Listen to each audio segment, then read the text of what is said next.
করবি, বিয়ে করবি? এই দেখ বাইরে যেমনি বাজনা বাজছে এমনি বাজনা বাজবে তোর বিয়েতে। তারপর বিয়ের পর কি করবি? ভুলিস না হিয়া প্লিজ। হ্যাঁ বল বিয়ের পর কি করবি? হ্যাঁ, ও বিয়ে করলে হেভি আনন্দ না? হ্যাঁ হ্যাঁ ভিডিও অন আছে, এবার বলো। দেখে বলবে তো, এবার বলো বিয়ের পর কি করবে বলো। না পারবো না। ও মা, তুই যে বললি এতক্ষণ ধরে বিয়ে করব বিয়ে করব, বিয়ের পর কি করবি বল। পারবো না। ঠিক আছে, চল চল প্যান্টটা পরে। Hello guys, good morning, welcome back to the channel, welcome to new vlog. তো আজকে হচ্ছে শিবরাত্রি, আর আমাদের বাড়িতে একটা খুব দুঃখের ঘটনা ঘটেছে। সেটা হচ্ছে দিদুন, মানে আবিরের যিনি দিদা, এই বুধবার রাত 2:41 দিদুন হসপিটালেই মারা যান। আর আমরা ঠিক তার আগের দিন মানে টিউসডেতে একবার দেখে এলাম, আর ওয়েডনেসডে বিকেলে মারা গেছিলো দেখতে। তো মানে কালকে আবির সব কাজ টাজ করে এসছে। এখন মানে যতই যাই বা করি, মানে সবসময় মাথার মধ্যে এটাই চলছে যে দিদুন আর নেই। ব্লগটা স্টার্ট করছি, আরও মানে আমার যেটুকু মেমোরিজ দিদুনের সাথে আমি শেয়ার করব তোমাদের সাথে, কারণ কি এমনি মানুষ না, মানে আমার লাইফে খুব কম আমি দেখেছি। তো ঠিক আছে, চলো আজকে ব্লগটা স্টার্ট করি। আজকে খুব একটা হেক্টিক ডে চলছে এখনও। আমার অফিস, হিয়ার স্কুল ছুটি, এদিকে মা নেই, কারণ কি মা এখন গয়েশপুরেই থাকবে, সব কাজটা শেষ করে আসবে। আমার মা আসবে এই সানডেতে। আর এদিকে শিবরাত্রির উপোস, আপাতত আমি নির্জলা। তো দেখা যাক কতক্ষণ কন্টিনিউ করতে পারি। ঠিক আছে চলো, এখন এবারে বাপি একটু হিয়াকে বাইরে নিয়ে গেছে, তো এই সুযোগ আমি স্নানটা করে নেবো। শ্রেয়া স্নান হয়ে গেছে, হিয়ারও স্নান কমপ্লিটেড। আমি স্নান করে এসে আমার কিছু ট্রেনিংস আছে, সেগুলোকেও আমাকে করতে হবে। আর এই যারা আইটিতে আছো তারা তো জানোই, এক একটা করে টেকনোলজি আসছে, আর এক একটা করে ম্যান্ডেটরি সার্টিফিকেশন আমাদের পিছনে ভরে দেওয়া হচ্ছে। এটা করতেই হবে, এটা করতে হবে, পাগল হয়ে যাচ্ছে। এই যে চলেছে মামা, কি না না, ওর এখন এত দাবি বাড়ছে না, আস্তে আস্তে হেভি দুষ্টু হচ্ছে। হ্যাঁ কি সেই দিক থেকে এমনি আলো আসছে কেন রে? এইটা ঠিক আছে না? না না, আচ্ছা কি করবি? বল খেলবো আমরা। আরে বাবারে, আবার নামবো, এই যে আমরা আবার নামবো। আমার নামে একটু নামি, ওই যে বল যাও বল খেলো। না কি করবি?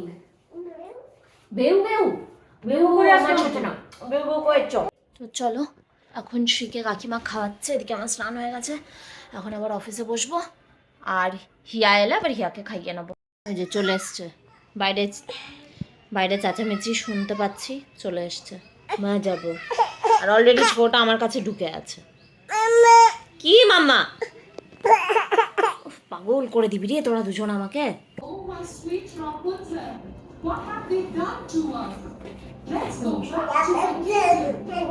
হ্যাঁ ওই যে এমনি হয়ে গেছে। ওই যে ওই দেখ ওদের একটা বেবি হয়েছে, দেখিস?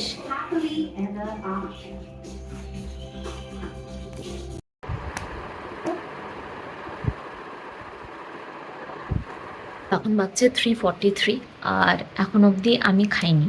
আজকে আবার এরও কি নাটক হয়েছে, বলছে ও নির্জলা করবে, কিন্তু বারবার ঘুরছে ফিরছে আর বলছে এবার খিদে পাচ্ছে। আর কালকে না আবির অর্ডার করেছিল হচ্ছে পরোটা আর মাটন চাপ, ইয়ের থেকে, ওগুলো বলাও কষ্টকর আজকে দিনে। মাটন চাপ আরসালান বা অমনি, হ্যাঁ আরসালান থেকে মনে হয়, আরসালান থেকে অর্ডার করেছিল। তো এখন আমি বলছি যে ঠিক আছে, যদি না পারছো তো যাও শিব ঠাকুরকে একটা প্রণাম করে খেয়ে নাও পরোটা আর মটন চাপ। ব্যাস এইটা শুনে ও তো আরও শেষ করি, কালকে পুরোটাও খাইনি, কিছুটা রাখা আছে।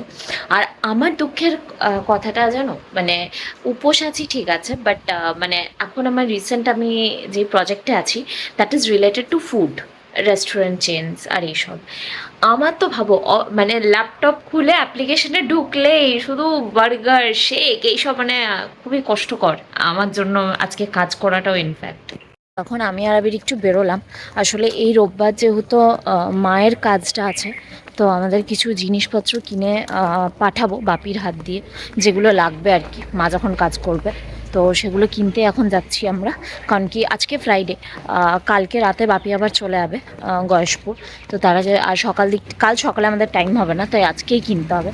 তো আজকে গিয়ে চট করে নিয়ে চলে আসবো জিনিসগুলো। তখন এখানে এসছি আমরা ওই ঘটি, প্রদীপ, আরও যা সব লাগে দানের, ওগুলো কিনতে। গেছে বাসনের বাজার। এবারে মায়ের শাড়ি টাড়ি লাগবে আর গামছা টামছা কিছু লাগবে, সেগুলো কিনবো। তো সব কেনা হয়ে গেছে। ফুচকার দোকানটা পেরোতে জাস্ট চোখ বন্ধ করে সব কেনাকাটা হয়ে গেছে। এখন একটু ফল নেওয়ার আছে আমার, ফল টল নিয়ে তারপরে বাড়ি যাবো। এখন একটু ফল নেওয়া হচ্ছে।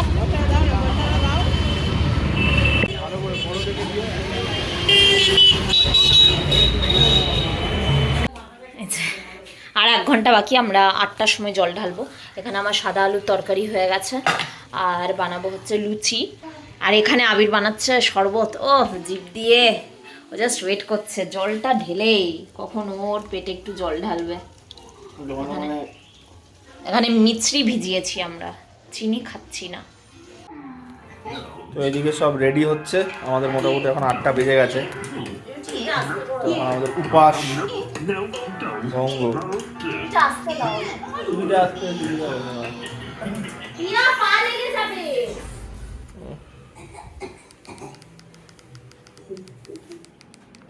এবার যাও হিয়া।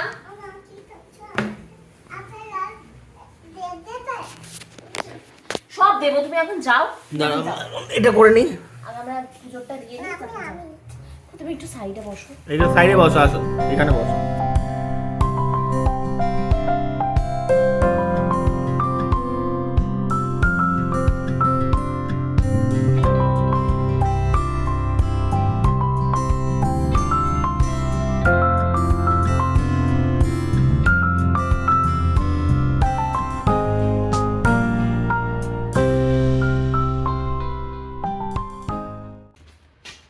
শ্রী চলো ওই ঘরে চলো প্লিজ, আসো শ্রী আসো। দেখছো শ্রী এই ঘরতে কেন যাবে না। আর এইদিকে আছে হিয়া। হিয়া চলো না ওই ঘরে, ওই রুমে চলো। একটা রুমে 2 বোনে থাকো, তাহলে আমার সুবিধা হবে। ওই দেখো আবার বোন চাচাচ্ছে, প্লিজ আসো না, চলো না ওই ঘরে।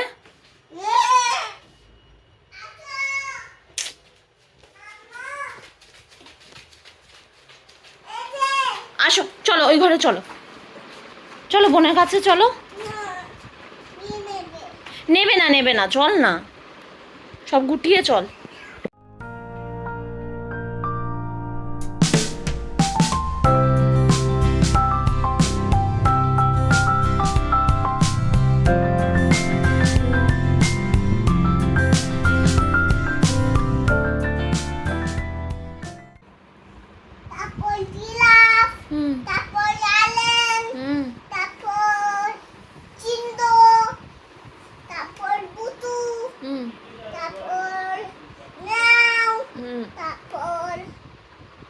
নি এত কিছু কোথায় রেখে এলে, কোথায় রেখে এলে এত কিছু।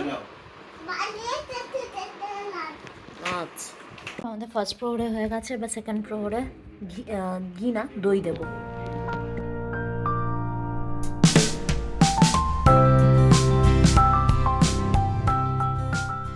চারটে প্রহরই মনে হয় তোরা আমাদের সাথে জেগে থাকবি।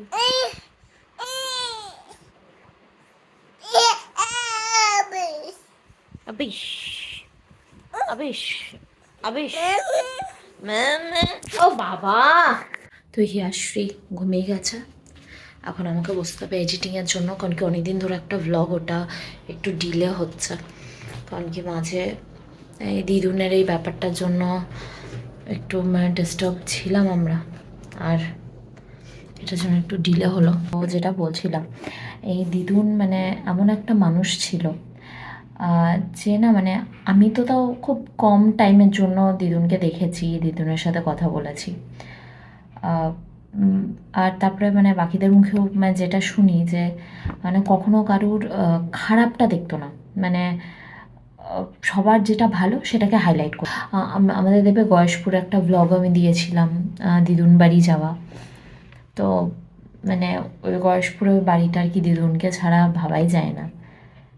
আর আজকে বাট মানুষটা এত কষ্ট পাচ্ছিল না শেষের দিকে, মানে she suffered from liver cancer. তো শেষের দিকটা মানে খুবই যন্ত্রণাদায়ক হয়ে গেছিলো, দেখা যাচ্ছিল না চোখে। আর এটা খুব রেয়ার হয়, মানে খুবই রেয়ার কেস ডক্টরসরাও বলছিল। তো আজকে দিদুন আর নেই আমাদের মাঝে, বাট আমার ইনফ্যাক্ট মনে পড়ে যখন আমি প্রেগনেন্ট ছিলাম হিয়ার টাইমে, তো দিদুন আমার বাড়ি এসেছিলো, কিছুদিন ছিল, খুবই কম দিনের জন্য যদিও বা। তখন না অনেক গল্প করতাম দিদুনের সাথে, কারণ কি আমি অলওয়েজ এই ব্যাপারটাকে খুব মিস করি, কারণ কি আমার বাড়িতে আমার ঠাকুমা দিদা এদের সাথে বসে আমরা খুব গল্প করতাম প্রচুর।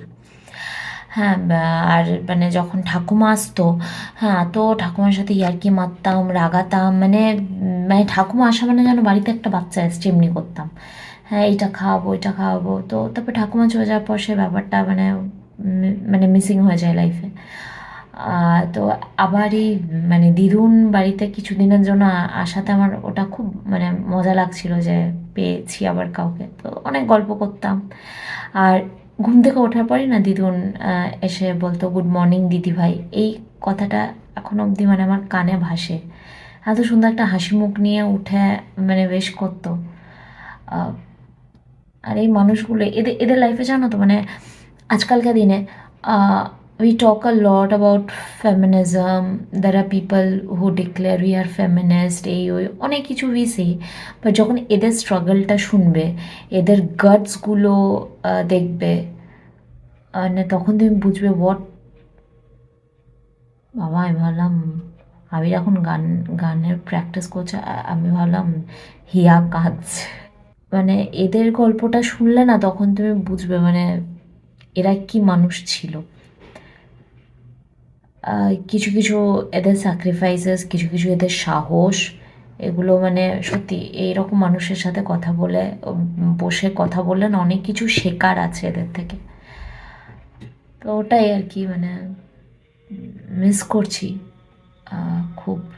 আর মানে তা না হলে ডেফিনেটলি আমার তো মানে খুব কম আমি মানে ইনফ্যাক্ট আমি হয়তো ভাবিও নি যে মানে দিদুনের চলে যাওয়াটা মানে আমি এভাবে মিস করব দিদুনকে। But she was a different kind of a person, যে যে একবার মানে the person who came across her in their life তারা বুঝবে যে মানে কি ছিল আর কি। তো চলো, এখানে আমার ভ্লগ হয়ে গেছে, আমি এক্সপোর্টেও বসিয়ে দিয়েছি। এবারে হবে 3 প্রহরের পুজো, মানে থার্ড প্রহরটা, যেটা হবে ঘি দিয়ে।